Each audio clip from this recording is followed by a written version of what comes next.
Actually, that comment in my last video might have been right. I might like this better than having the jacket on as long as I have the busted arm. So this is what broken arm looks like. But hey, it is October. We have ourselves a scary horror movie. You know what that means. Halloween intro, baby.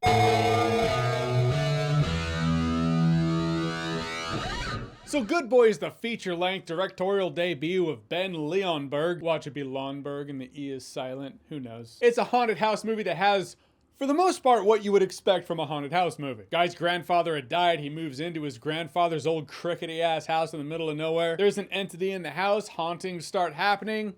Pretty standard, with one exception. The movie is seen from the eyes of the dog. A dog named Indy, actually. We cinephiles, we appreciate that reference. In fact, the dog's name in real life is Indy. I was curious when I heard about this one, like, how do you pull that off for an entire movie?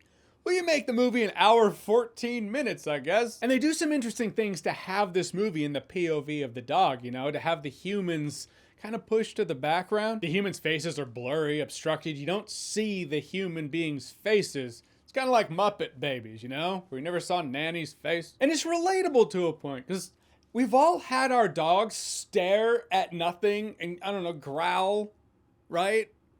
We've all had that, right? My dog Danger will just sit at the window and bark at nothing. I either got poltergeists on my lawn or he's, you know, an Aussie Shepherd. What can you say? This is a movie about a dog after all, so I gotta have some obligatory video of my dogs in here. There they are. When you're coming out swinging as a new director, it's good to have something to make your movie stand out. And stand out it does, with the element of it being seen from the POV of the dog. I was actually shocked that the movie's not scary. I'm just gonna tell you right now. A couple of jump scares, but the movie never actually creeped me out.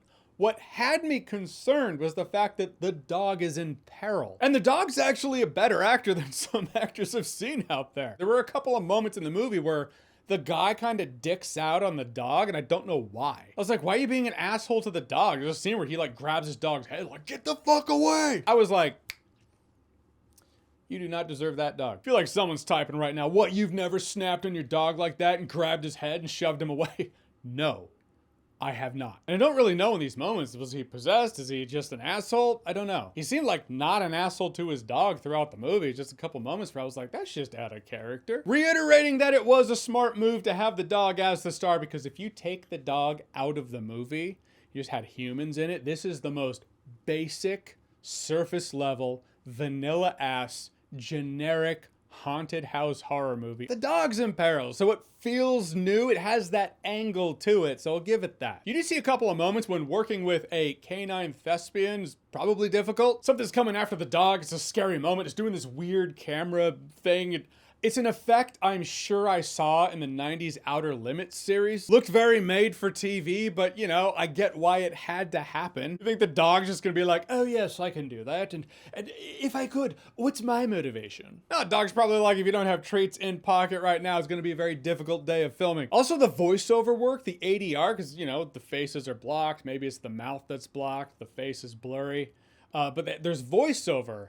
And it really feels like voiceover. There's no nuance of someone's head kind of moving when they talk or their jaw moving at all. It's just like, I was gonna watch some of Grandpa's old VHS tapes. He's got some crazy horror movies back there. It feels like someone in a studio in front of a microphone is talking, and it feels completely unnatural per what you're seeing on screen. It's more of a slow burn. You don't have the human interaction to bounce off of. You just have this dog following things and following scents and looking at the walls and looking at the shadows in the walls. Luckily, the movie is, I kid you not, an hour and 14 minutes long.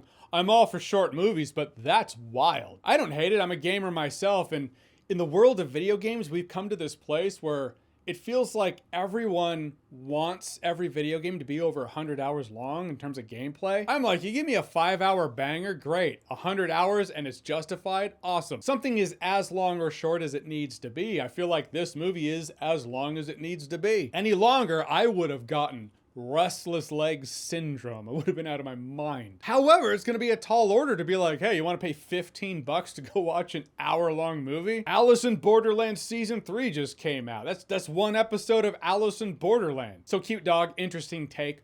promise from the director. Like, the movie looked good. This is how you do it. You have the smaller budget movie, come out swinging. The next one, you get a bigger budget, and we can see what you can do. But the movie's not scary at all. I slept like a baby that night. I'll say it's worth checking out for the curiosity's sake when it comes out on streaming. And I imagine the question is, does the dog die? Like, that's, whenever a dog is in a movie, and it's a scary movie, or it's a horror movie, or like I Am Legend. When I worked at the movie theater, some lady came out of I Am Legend. She was like, I need you to be honest with me.